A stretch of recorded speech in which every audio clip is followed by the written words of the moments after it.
Now we will do the second application of F distribution. That is F test as a test of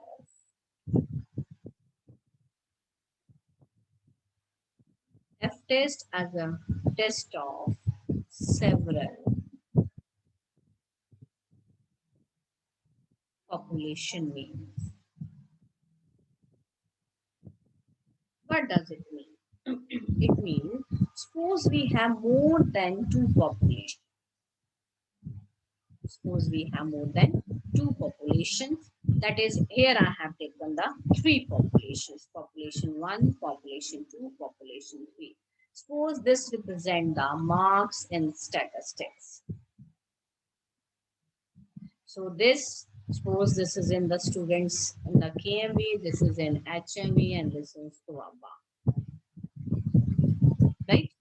Now we want to check the equality of test F test as a test of equality. Add the word here, equality of several population.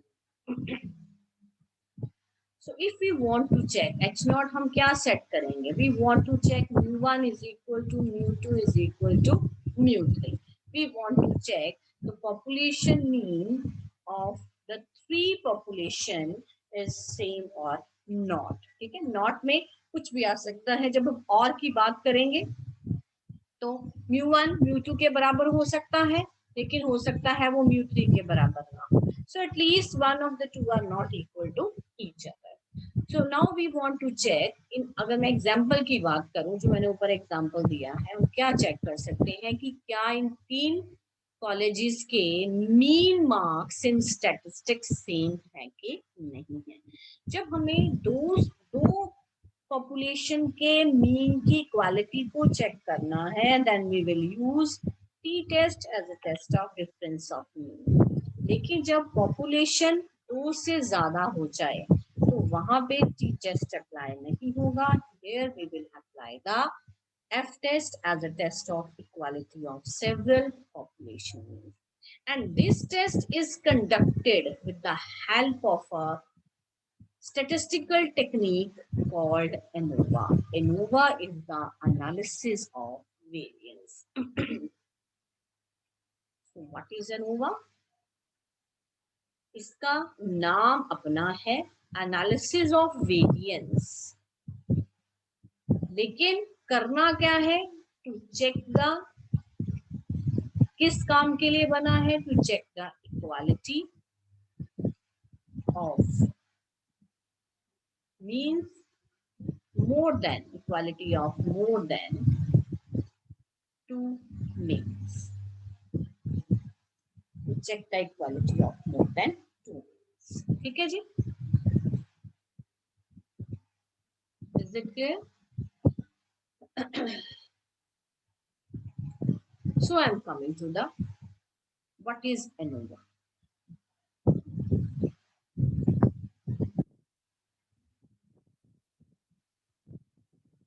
So in the previous chapters, we have discussed the test of significance of difference in means of two samples. But if the number of the samples are more than two, then t-test or normal test cannot be used to test the significance of means, that it will lead to some significant error.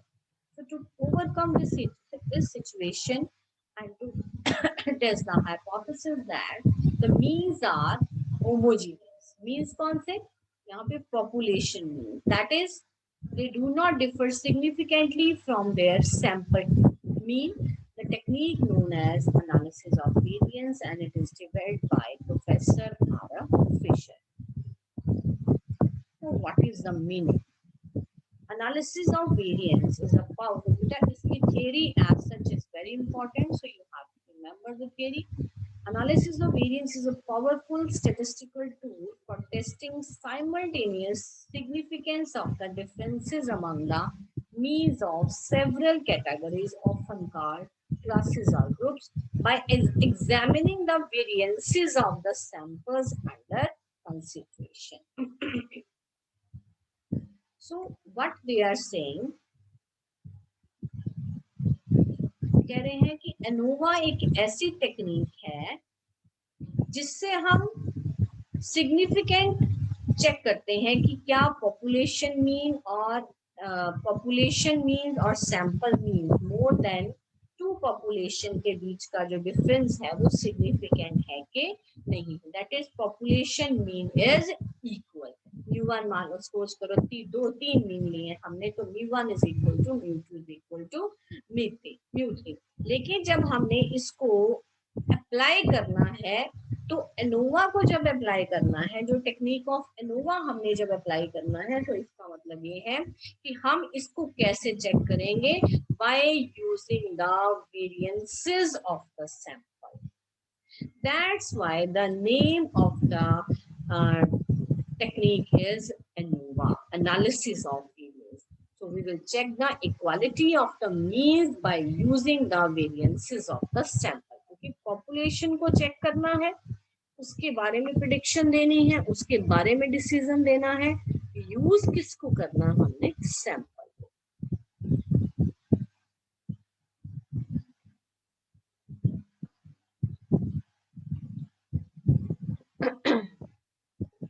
So by examining the variances of the samples under consideration, कि जो भी हम samples दे रहे हैं उनके variance को check करके, उनके वेरिएंस को एग्जामिन करके हमने सारे पॉपुलेशन मीन के बीच में सिग्निफिकेंट डिफरेंस जो है वो चेक करना है। So what it says, analysis of variance. सबसे पहले you will write the meaning, then this is the definition. Analysis of variance is a technique of separating total variation observed in a set of observed data into its non-negative components, each of which measures the variability between the samples and within the samples. तो कह रहे हैं इस technique में जब हम variances को study करते हैं, तो हम टोटल वेरिएंस को दो कंपोनेंट्स में डिवाइड कर देते हैं, और वो कंपोनेंट्स नॉन नेगेटिव होते हैं, और एक कंपोनेंट जो है वो बिटवीन द सैंपल्स कैलकुलेट किया जाता है, और एक between the sample. What does it mean? Suppose करो आपके पास ये सैंपल वैल्यूज पड़ी है x1 x2 x3, ठीक है, you have some values here, right. So जितनी भी पूरे डाटा में वेरिएशन होगी उसका नाम है टोटल वेरिएशन इन डाटा। जब वो बार बार ऑब्जर्व की बात करते हैं, मींस जो हमें डाटा प्रोवाइड किया गया है, सो टोटल वेरिएशन को दो कंपोनेंट में डिवाइड करते हैं, ठीक है, variation with in sample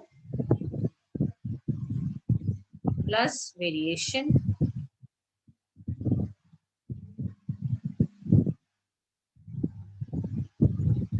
within sample and variation between the samples.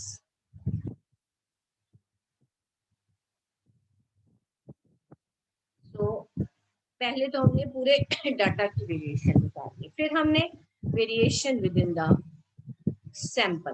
With in the sample मतलब ये एक सैंपल ये पड़ा है, एक सैंपल ये पड़ा है, एक सैंपल ये पड़ा है, तो इनके बीच में जो वेरिएशन हुए, ठीक है, सपोज करो यहाँ 57 है, यहाँ 58 है, यहाँ 69 है, यहाँ पे 85, तो डाटा में वेरिएशन आ रही है ना, तो इसका मतलब है हर एक वेरिएबल जो है हमारे पास, हर एक जो सैंपल है उसके बीच में कितनी वेरिएशन है, that is called the variation within the sample, हर एक सैंपल में। अब यहाँ पे हम ले लेते हैं 68, 72, 54 एंड देन वी हैव 57, ठीक है। इधर सपोज करो वैल्यूज हैं 79, 53, 44, 89। So with in the sample ये हो गया वेरिएशन। अब दूसरा है plus variation between the samples, ये दो सैंपल्स x1 एंड x2, इन दोनों के बीच में कितनी वेरिएशन है डाटा में, x1 की x2 के साथ और इधर x3, यानी इन तीनों में आपस में जो वेरिएशन है that is covered by variation between the sample. So R.A. Fisher explains that the ANOVA is a technique which divide the total variation of the data into two parts, two non-negative components. One component is the variation within the sample, and the other is a variation between samples.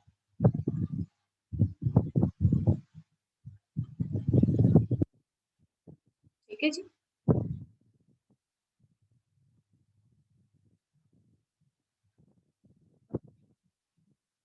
Since a number of samples collected from the same universe give different statistical results.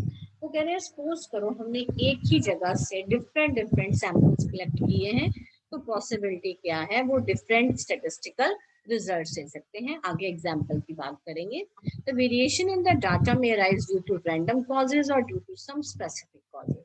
तो कोई ना कोई reason जो है statistical reason है जिसके करके data में वेरिएशन हो सकती है. ठीक है. Suppose we have some plots of land of exactly similar quality in all respect in which wheat is grown. Suppose करो हमारे पास 3 प्लॉट्स हैं, ठीक है, जिनकी क्वालिटी बिल्कुल सेम है और जहाँ पे व्हीट ग्रो की जा रही है. सेम सीड, एक ही तरह का सीड लगाया गया, एक ही तरह का हमने उनको खाद दी.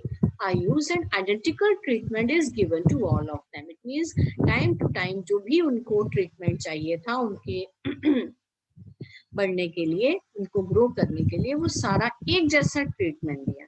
लेकिन फिर भी even then when we examine the yield पर एकड़ पर प्लॉट, तो अगर हम पर प्लॉट उनकी यील्ड देखें, ये का मतलब कितनी वहां पे कितनी उपज हुई है, कितना ग्रो किया है wheat, we find that it is not identical. ठीक है, तो हो सकता है कि वो आइडेंटिकल ना हो. It shows variations from plot to plot. कितने प्लॉट थे? 3 प्लॉट थे. 3 प्लॉट्स को एक ही ट्रीटमेंट दिया गया, लेकिन जो यील्ड पर प्लॉट थी वो डिफरेंट आ रही है. जैसे मैंने आपको यहाँ पे बताया, ये देखो x1 x2 x3 मान लो ये तीनों प्लॉट है. ठीक है, और ये यील्ड पर प्लॉट है. दिस इज द यील्ड पर प्लॉट. अब यहाँ पे क्या आ रही है, यील्ड हर एक की क्या आ रही है, डिफरेंट आ रही है. यहाँ पे यील्ड अलग आ रही है, यहाँ पे अलग आ रही है, यहाँ पे अलग आ रही है. So this is the what they are saying.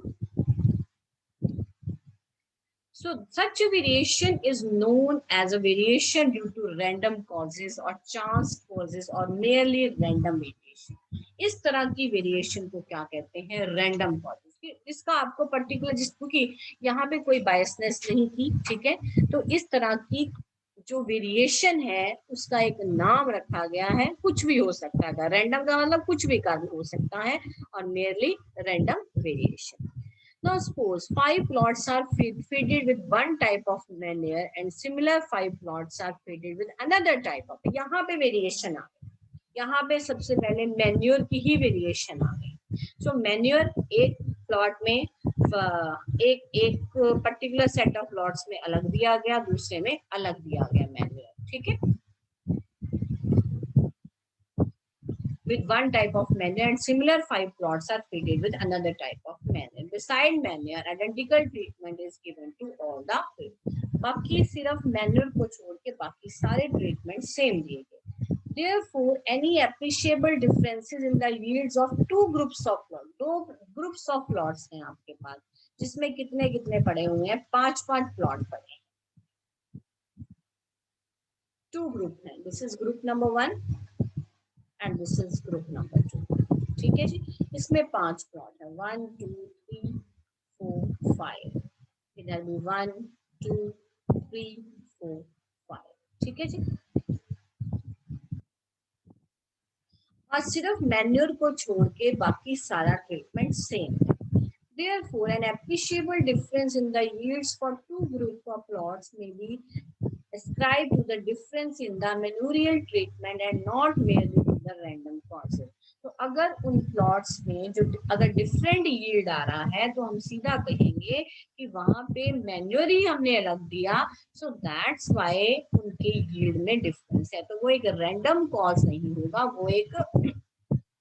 वो जो कॉज है वो हमारा वो गिवन कॉज है वहां पे. So if the two manures have appreciably different efficacies, the yield per acre of the plots will show great variation. अगर एक मैन्योर बहुत अच्छी क्वालिटी की और दूसरी अगर नहीं है, तो डेफिनेटली दोनों प्लॉट्स की यील्ड में वेरिएशन बहुत ज्यादा होगी. So let now the yield be divided into two distinct groups, each consisting of 5 entries. तो जो yield है दो ग्रुप्स के लिए जिसमें 5 प्लॉट्स पड़े हुए हैं उसको हम डिवाइड करते हैं. Variation with in each group is random.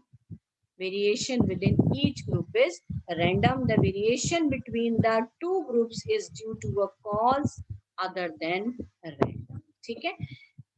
So अब इसका मतलब देखो क्या है. अगर मैं सिर्फ इसकी बात करती हूँ, ठीक है. पहले हमने क्या किया कि ये सपोज करो हमारे पास 5 प्लॉट पड़े हुए थे, ठीक है, ग्रुप 1 में, और हमने खाद भी इन सबको एक खाद गई, एक ही मैन्यूर गया, एक तरह का ट्रीटमेंट किया, फिर भी इनमें क्या आ रहा है, वेरिएशन. सो ये किसको क्या बोलोगे, variation within the sample.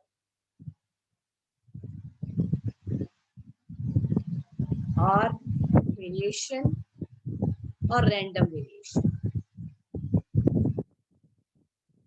Is it clear?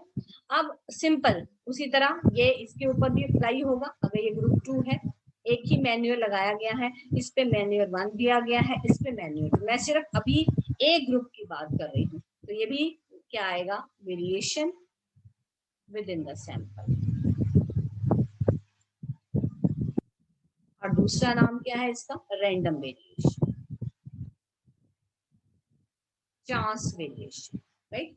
अब इन दो ग्रुप्स में हमने वेरिएशन चेक करनी है, इन दो ग्रुप्स.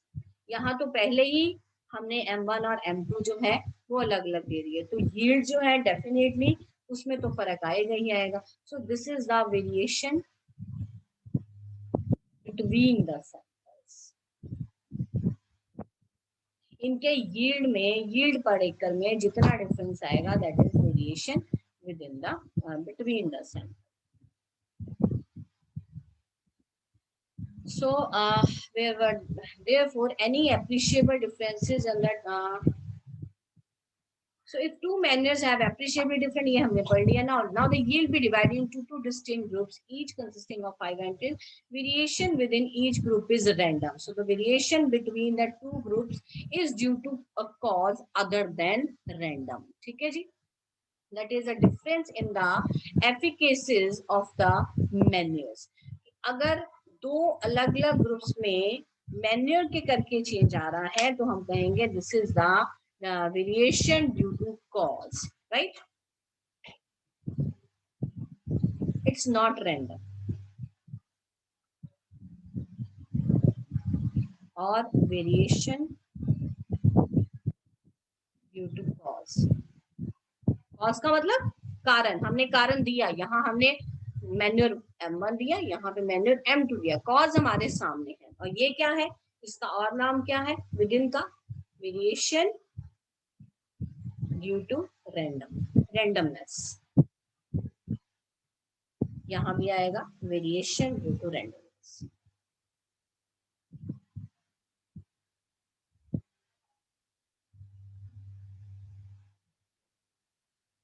ठीक है बच्चे.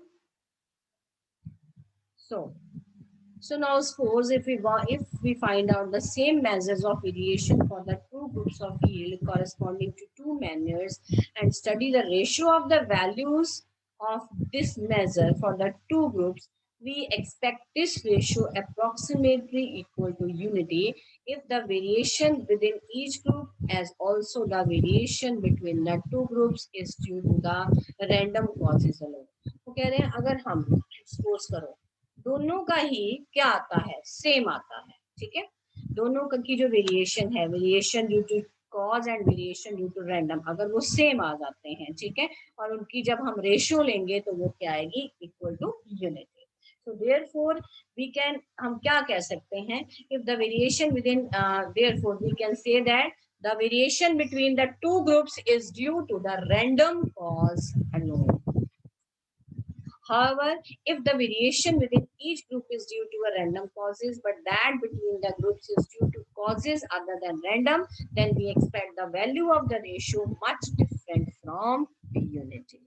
ठीक है. अगर एक, ये देखो what they are saying,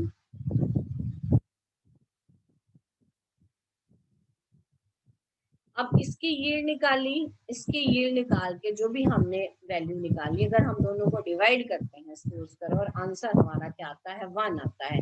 इसमें दोनों ही जो हैं रैंडम वेरिएशन दोनों में हो रही है।